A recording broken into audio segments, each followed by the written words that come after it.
Smoke का issue है और सीधा लंग्स पे इफेक्ट होता है, तो किस तरह लंग्स को सेहतमंद आप रख सकते हैं इस एनवायरनमेंट में? बहन, सबसे पहले हम बात करते हैं कि ये जो प्रॉब्लम है स्मोक का, इसके लिए हम कोई ऐसी चीज़ें कर सकते हैं जिसके साथ अगर स्मोक है तो उससे जो ऑक्सीजन की कमी हो जाती है, जी। जो ऑक्सीजन लेवल कम हो जाता है और पॉल्यूशन है, इसको साफ़ करने में हम क्या किरदार अदा कर सकते हैं। सबसे पहले तो आपको पता है दरख्त जो हैं वो लगाने चाहिए। हमें कोशिश करनी चाहिए कि ज़्यादा से ज़्यादा दरख्त उगाएँ। जितने ज़्यादा दरख्त उगाएँगे उतना ही आपका एनवायरनमेंट अच्छा होता जाएगा। दूसरी चीज़ जो है फिर आयुर्वेदिक जो टेक्निक है वो ये कहती है कि अगर फटकड़ी के पीसेस हैं वो रख लिए जाएं अपने घर के अंदर, तो उससे एनवायरनमेंट साफ़ होता है।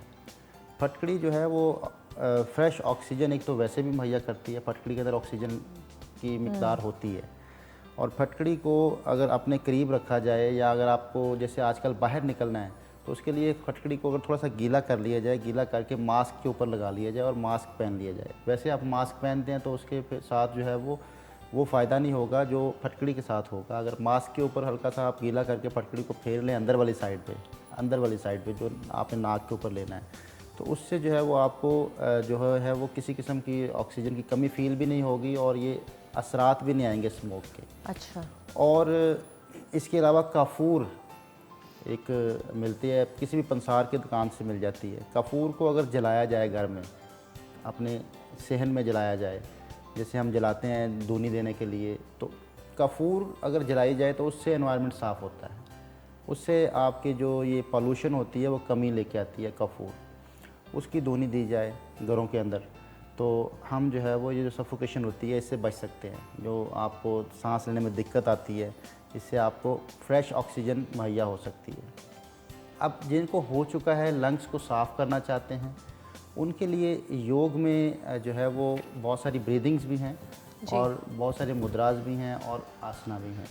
हम ब्रीदिंग से शुरू करते हैं। ब्रीदिंग अगर हम शुरू करते हैं लंग्स को हेल्दी करने के लिए, तो उसके लिए एक बेस्तिरका प्राण है, उसका नाम है बेस्तिरका।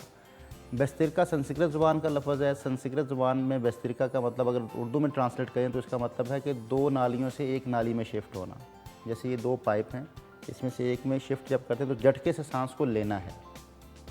ये आपके लंग्स को मजबूत भी करता है, आपका स्टेमिना बिल्ड करता है, आपको ऑक्सीजन लेवल जो खून में उसको बढ़ाता है। अब इसकी टेक्निक ये है कि आप शुरू में आहिस्ता आहिस्ता करेंगे और आहिस्ता आहिस्ता इसको बढ़ाते जाएंगे, ड्यूरेशन बढ़ाते जाएंगे।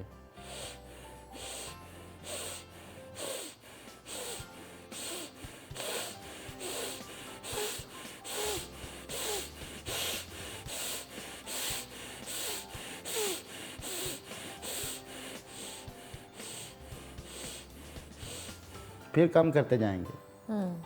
सांस की स्पीड सांस की लेने में होगी, निकालने में आपने इसको नॉर्मल निकालना है, लेकिन उसका ड्यूरेशन पहले थोड़ा छोटा होगा, फिर लंबा होता जाएगा और फिर उसको छोटा करते जाएंगे। ये टेक्निक अगर कर ली जाए तो इससे आपको किसी किस्म का लंग्स का इशू है भी तो ठीक होना शुरू हो जाता है। आपको सांस का इशू है, आपका सांस फूलता है, आपका सीढ़ियाँ चढ़ते हुए सांस फूलता है, आपको फ्लू रहता है, यहाँ तक कि आपको नाक के अंदर एलर्जी है, डस्ट एलर्जी है, उसका ये इलाज है बेस्तिरका।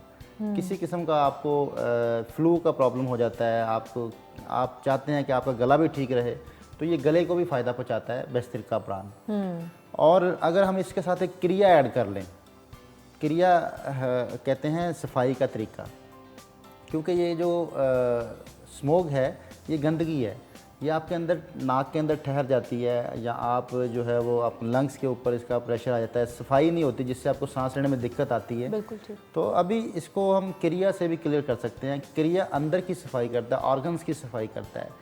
कपालभाति, कपाल का मतलब है चेहरा या माथा, संस्कृत ज़ुबान का लफ्ज़ है, और भाती कहते हैं रौनक को, चेहरे की रौनक।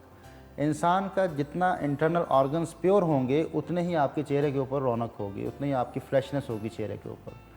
और अगर आपके अंदर गंदगी है और आपकी सही तरह से सफाई नहीं हुई, आपका मैदा साफ़ नहीं हुआ सही तरह से, आप उसको प्योर नहीं कर पाए अपनी बॉडी को, तो आपके चेहरे पे रौनक नहीं हो सकती। तो कपालभाति का नाम भी इसलिए रखा गया कि ये सफाई बहुत बेहतरीन करती है इंटरनल ऑर्गन्स की। तो इसमें सांस को बाहर निकालते हुए झटका लगाते हैं। पेट की मदद से आपने पेट को प्रेस करना है और सांस बाहर निकले। पहले पेट को ढीला छोड़ दें, सांस ले लें,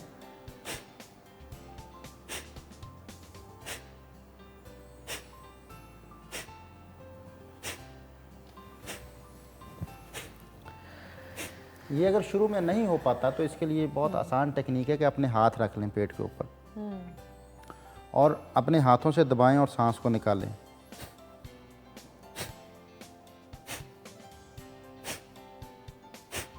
सांस को ऐसे निकालना जैसे नाक साफ करने के लिए सांस को झटका देते हैं।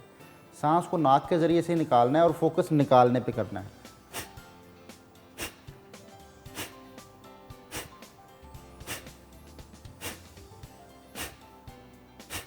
इसको शुरू में 1 मिनट किया जाए। इसको ज़्यादा करने से लोअर बैक में प्रेशर आता है। अच्छा। लोअर बैक वीक हो तो लोअर बैक में पेन भी आ सकता है, तो इसलिए कम से कम इसको 1 मिनट करें और 1 मिनट रेस्ट कर लें, फिर 1 मिनट करें, फिर 1 मिनट रेस्ट कर लें। इस तरह करके आप 5 मिनट इसके पूरे कर लें।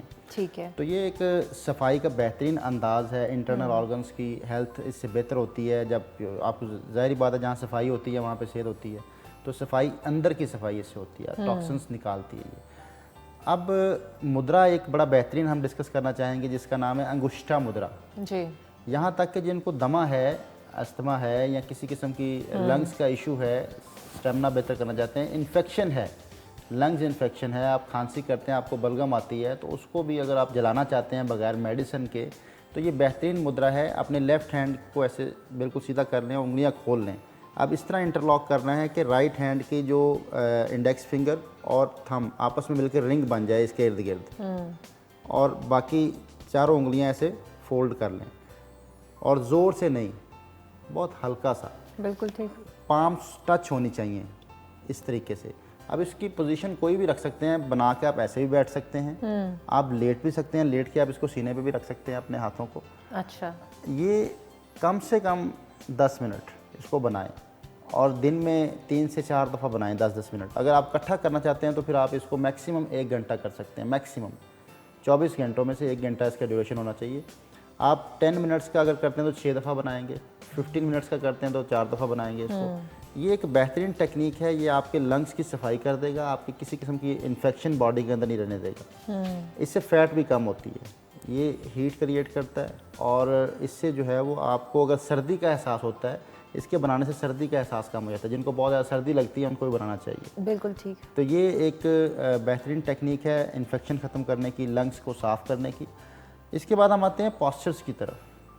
अब लंग्स को बेहतर बनाने के लिए कुछ पॉस्चर हैं जिसका अगर मैट पे किया जाए तो वो ज़रा काम आसान है। मैं कोशिश करता होता हूँ कि जितने भी पोजेज़ हैं उनको कैसे हम अपने रूटीन में रहते हुए, ऑफिस में बैठे हुए कैसे कर सकते हैं। बिल्कुल ठीक। अपने घर में आपको मैट की ज़रूरत ना पड़े, आप सोफे पे बैठे कैसे कर सकते हैं।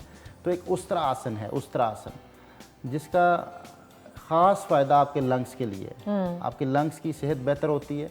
हम आम रूटीन में जब बैठते हैं तो हम यूँ बैठते हैं, अपने कंधों को आगे झुका के बैठते हैं। हमारी आम रूटीन में बैठने की जो एक पोजीशन है वो पॉस्चर गलत है। हम कंधों को झुका के बैठते हैं, सीने को सुकेड़ के बैठते हैं। सीना सुकड़ा होता है, पेट निकला होता है। तो अगर हम अपनी कमर को सीधा करें और अपने कंधों को पीछे की तरफ खींचें और ऊपर देखें,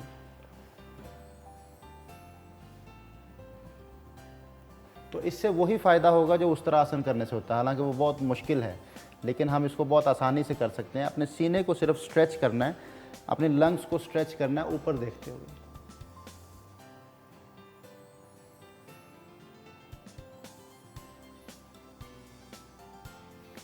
यहाँ शोल्डर के ऊपर हाथ रखें और फिर इनको एल्बोज को पीछे लेके गए और ऊपर देखें।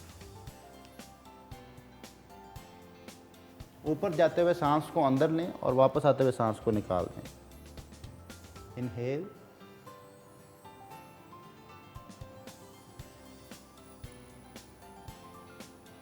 एक्सेल।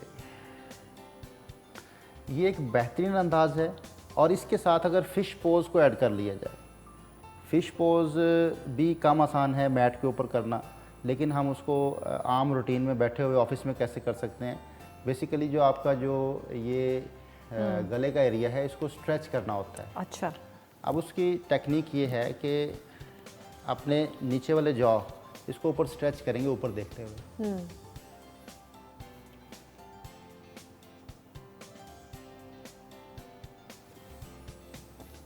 गले के ऊपर जो मसल्स हैं इनको स्ट्रेच किया जाता है।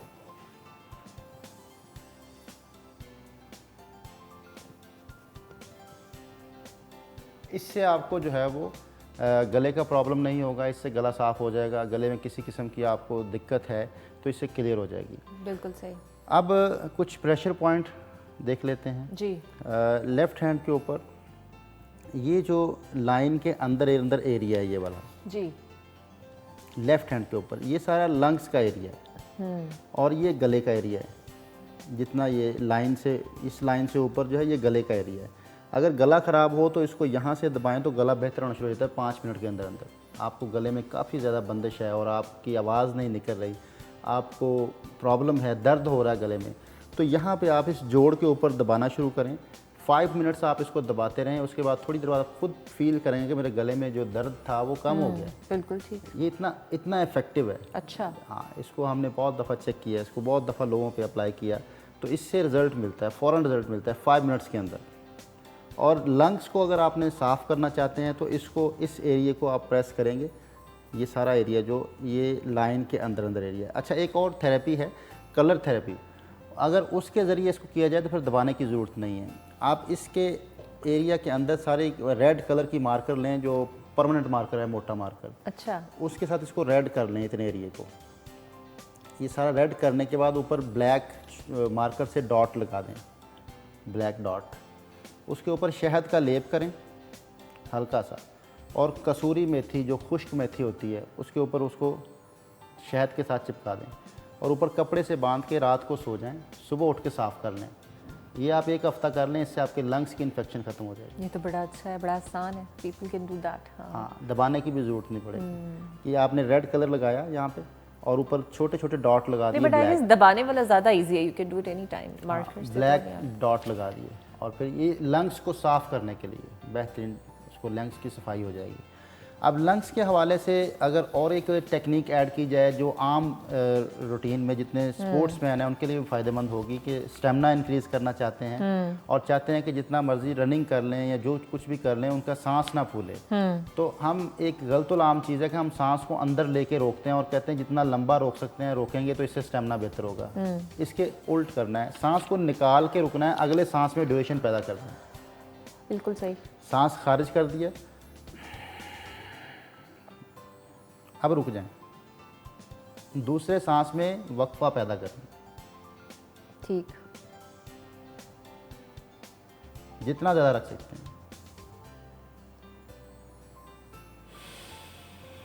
जितना ज़्यादा इसको कर सकते हैं। मैं तो 1-2 मिनट भी कर लेता हूँ। तो इसमें यह कि आप सांस निकाल के रुकें, जितना सांस को निकाल के रुकेंगे और अगले सांस में ड्यूरेशन बढ़ाएंगे, उससे आपके लंग्स बेहतर होना शुरू हो जाएंगे, आपका सांस नहीं फूलेगा। ये तो बड़ी अच्छी टिप्स हैं, बिकॉज स्मोक से तो चलें हम कई दफ़ा अनअवॉइडेबली नहीं बच सकते, लेकिन इन टिप्स की बदौलत अपने लंग्स को हेल्दी रख सकते हैं।